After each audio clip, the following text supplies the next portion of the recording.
What's the best way for a beginner to start advertising on Amazon using PPC?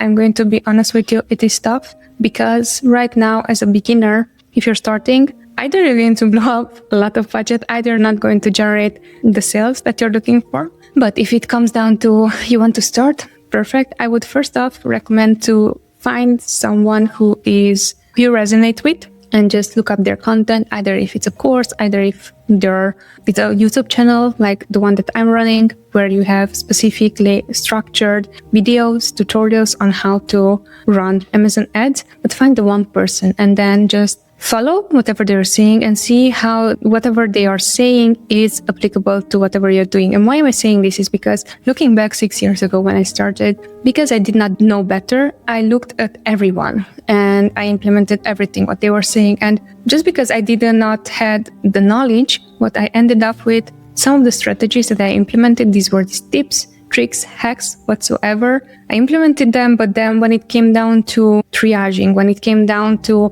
optimizing, when it came down to even duplicating success, I was not able to do so. What I would advise you in this case is you are starting advertising. First off, find the one person that you can follow and then see how they are thinking about advertising and see, okay, how could you duplicate their success? That would be the easiest way, honestly. Or you can always just start a campaign and then see how it works. I would not suggest doing that, but that is also how you can start.